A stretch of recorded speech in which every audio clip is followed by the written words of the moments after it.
My name is Rachel, and I'm a 33-year-old homemaker. My husband, Adam, and I have been married for 4 years, but we haven't been able to have a child yet. We're undergoing fertility treatments, but conceiving has proven difficult. One day, as I was returning from the grocery store, I noticed a little girl, a complete stranger, squatting in front of my house.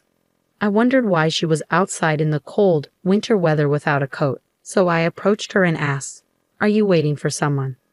Can you tell me your name?" "Selena." "Selena. Okay. Where's your mother?" "Mommy went somewhere," she replied. "Are you lost? What's your mother's name?" "Mary." "Mary?" My heart sank. Mary, the sender of the letter, was my older sister.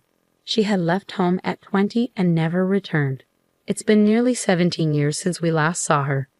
As a teenager, she often ran away, got into trouble with men, and caused financial and emotional strain. Now to find out she had a child. Selena handed me a piece of paper. My hands shook as I opened it. Inside were the words, "Take care of this child for a while." "No way," I whispered. "Are you Mary's daughter?" "Mommy said to stay here because you're her sister," Selena explained. I took her hand and led her inside. She was freezing and trembling. I wondered how long she'd been outside. Mary had always been an irresponsible sister, but leaving her child like this was shocking. I'd always wanted a child, but couldn't have one. Pushing aside my feelings, I turned on the stove and wrapped Selena in a warm blanket. "Selena, are you hungry?" "Yes, I haven't eaten anything since yesterday." "You haven't eaten?" My concern deepened. "I'll get you some food right away." I heated up some pumpkin soup for her. Yesterday, I made some pumpkin soup and gave it to Selena right away. It was her first time trying it, and she eagerly drank a lot, clearly enjoying the taste. "This is delicious. It's really good," she exclaimed with a big smile. I was delighted to see her enjoy the soup so much, but it also saddened me, as I wondered what kind of meals she was used to. Instead of questioning her about her usual diet, I focused on cooking more food for her to enjoy. I made fried chicken, an omelet, and rice, and she devoured everything, praising each dish as delicious and tasty. Once she seemed completely satisfied, I suggested we take a bath. It seemed she hadn't bathed in a few days and her hair was greasy. "Selena, how about a bath?" I asked. Her expression tensed for a moment, and I could tell she wasn't entirely comfortable with the idea. "You don't like baths?" I asked. "No, it's fine," she replied hesitantly. I hurried to the bedroom to find some smaller clothes for her to wear as pajamas. When I returned to the living room, Selena was gone. Hearing water running in the kitchen, I peeked in and found her trying to wash her hair in the kitchen sink. "What are you doing? The water is so cold," I exclaimed. "You'll catch a cold." Selena apologized, but I assured her she didn't need to. I wrapped her in a blanket and took her to the bathroom. She seemed amazed as I led her inside. "This is just like the house I saw on TV," she exclaimed. From her reaction, it seemed the house where Selena lived did not have a proper bathroom. It broke my heart to think that Mary made her wash in cold tap water from the kitchen to save on gas money. Holding back tears, I undressed Selena and gently placed her in the warm bathtub. "It's so warm. Are baths always this warm?" she asked, eyes wide with wonder. "Yes, they are. From now on, you can take a warm bath every day," I said. "Really? I'm so happy," she replied with a big smile. I helped Selena warm up and get clean in the bath. Her hair was slightly tangled, but I treated it to make it more manageable, and she soon looked like herself again. After dressing her in my loungewear, we relaxed on the couch in the living room as we waited for Adam to come home. When Adam walked in, Selena seemed startled and drew back in fear. "I'm home," he called out. "Welcome back," I replied. "This is the girl I told you about." "Hello," Adam greeted, but Selena continued to shy away. "It's okay," I reassured her.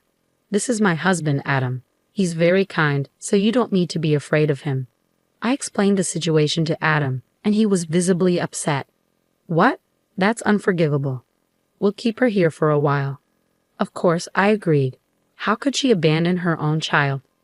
Once Adam and I had discussed the situation, we went back to Selena, who was curled up in the living room.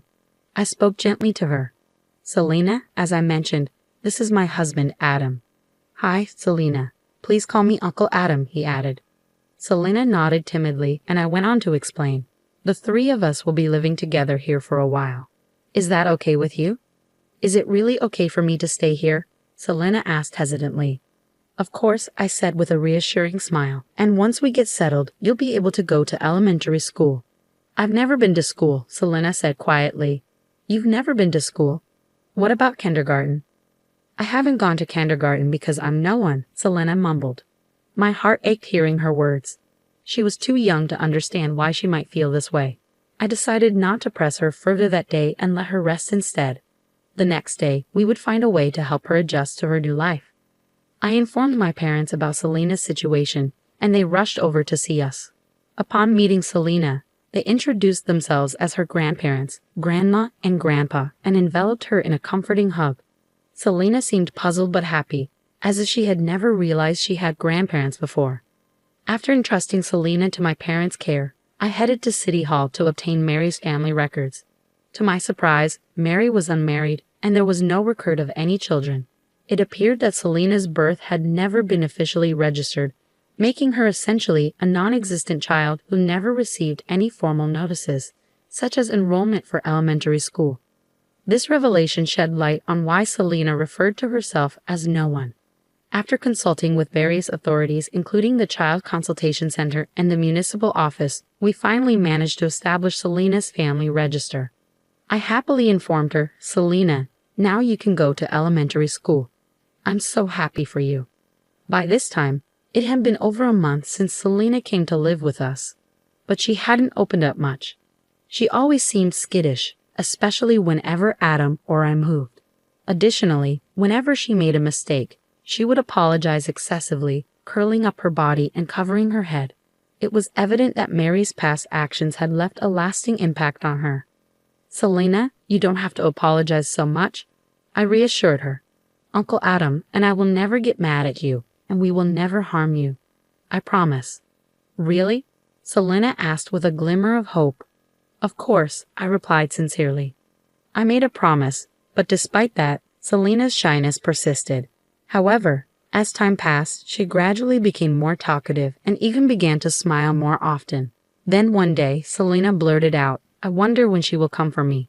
Those words struck a chord with me, evoking a sense of sadness. Despite Mary's mistreatment, Selena still longed for her mother. Since Selena's arrival, every day had been filled with joy for me. We had wanted children so badly and treated Selena as our own daughter. We hoped she would stay with us for a long time.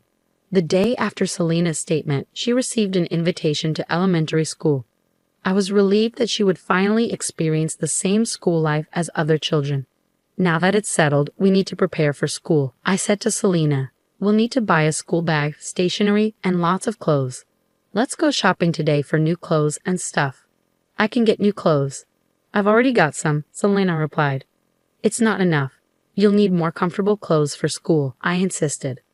So Selena, Adam, and I went to the shopping mall and got everything she needed for school. I was so excited about preparing for her school entrance that I ended up buying a lot of clothes and stationery. As we headed home, the three of us laughed and joked about buying too many things.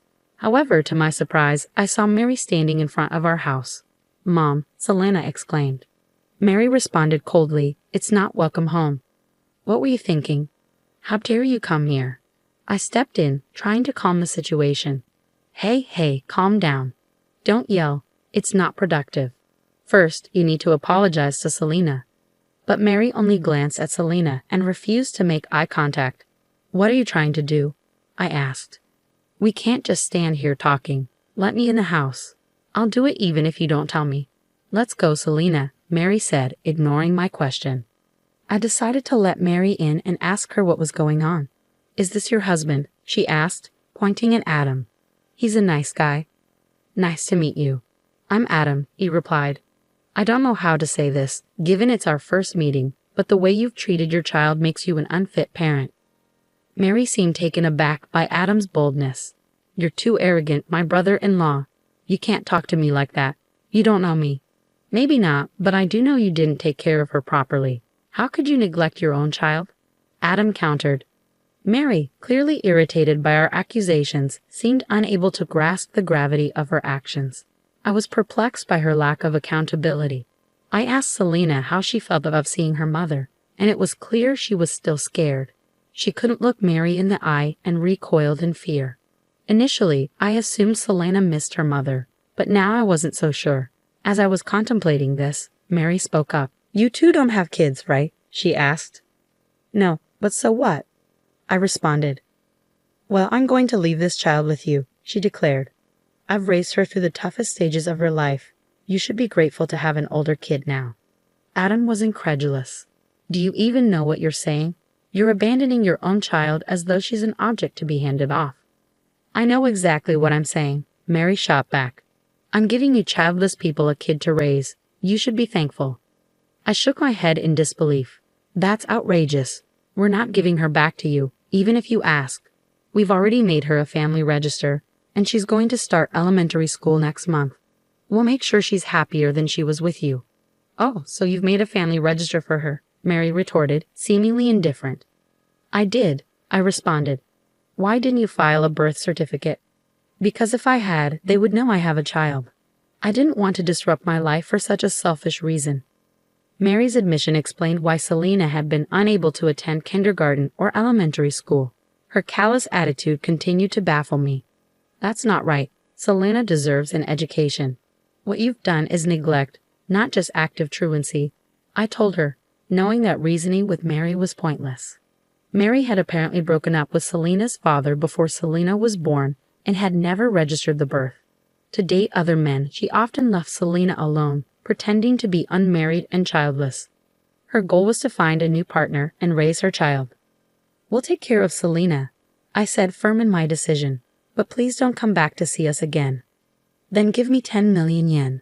I'm giving you a person, so 10 million is a small price to pay, right?" Mary demanded. "What are you talking about? You're trying to sell your daughter?" I was horrified. "Of course, I'm not going to pay you though. Selena is a human being," I said firmly. When I refused to pay, Mary threatened to take Selena back and confine her at home, forcing her to wash with cold tap water again. "I won't let you do that," I said. "Fine, 10 million then," she retorted. "Well, I can't get it for you today. You'll have to come back later to pick it up. I'll keep Selena here until then," I said, pretending to agree to her demands to keep Selena safe. "Whatever. I don't want to be bothered with her anyway," Mary replied dismissively. Though I had no intention of paying Mary, I lied quickly to prevent her from taking Selena away. Knowing Mary might return to reclaim her, Adam and I considered what steps we could take next. But before acting, we wanted to understand how Selena felt. "Selena, do you want to go back to your mommy?" I asked her gently. "I don't want to go back. Mom scares me. She always bumps into me and says mean things." "I don't want to go back," Selena confessed. "I see," I said gently. "The other day, you mentioned wondering when your mother would come for you. Was that because you were afraid she'd make you leave us?" "Yes," Selena replied, her eyes downcast. "I was worried that if Mommy came, I'd have to go back to that house. But I want to stay here forever." "I understand," I reassured her. "We'll do everything we can to make sure you can stay with us from now on." With Selena's feelings clear, Adam and I decided to investigate Mary's background further. We contacted an investigative firm known to Adam and discovered Mary was now engaged to a successful lawyer. We formulated a plan to keep Mary from taking Selena away and worked discreetly to prepare everything. A week later, when everything was set, we informed Mary that we had the money and invited her to our home for the exchange. During the meeting, I had my parents care for Selena. When Mary arrived, she immediately asked if I had the money. "I won't give you the money, and I won't give you Selena either," I declared firmly. Mary's expression turned sour. "I came all the way here because you said you had the money ready. Now give it to me. Do you realize how heartbroken Selena is?" I challenged her. "You're trying to sell your own child for money. Unbelievable." "How I raise my child is none of your business," Mary shot back. "Children grow up just fine on their own. You don't understand because you don't have kids. Did you even tell your boyfriend about having a child?" I asked pointedly. "Of course not. He's a successful lawyer and we're getting married next year. We plan to live happily ever after. Don't bother us," Mary said dismissively. Just then, the door opened and Mary's fiancé, the elite lawyer, walked in. He had heard our conversation. Don't tell me what you just said is true, he said, shocked. Did you lie to me? What's going on? Why are you here? You told me you were unmarried and childless. I've never been married, Mary said. I just happened to have a child by mistake. By mistake? That's a terrible thing to say, Adam exclaimed, disgusted. The lawyer confronted Mary. I was about to marry you without knowing you cheated on me. Of course, I'm breaking off the engagement. You lied to me, so you'll need to pay me alimony. Wait, broken engagement alimony? Please don't leave me, Mary pleaded. Shut up. I can't marry a woman who treats her child like that. I don't even want to see your face, the lawyer replied, turning his back on her. Mary turned to me, her eyes filled with anger. Rachel, you brought him here.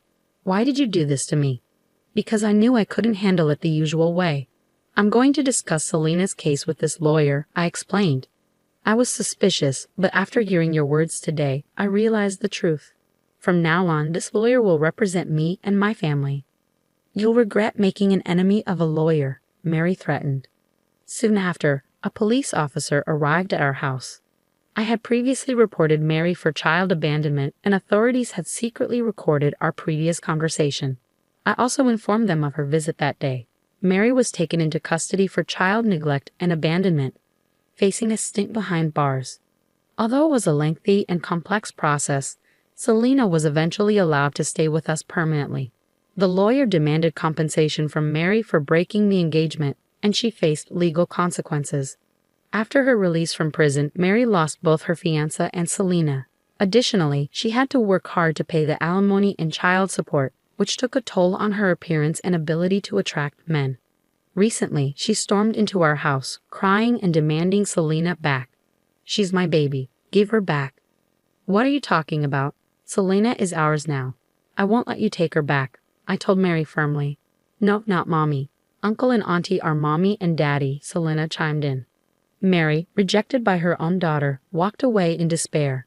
I vowed never to let her regain custody of Selena. Mary would have to reflect on her actions alone. Meanwhile, Adam and I have stopped our painful infertility treatments. The three of us now live our days filled with laughter and joy. I'm grateful for the happiness Selena has brought into our lives, and I hope to spend the rest of my life giving her all the love I can.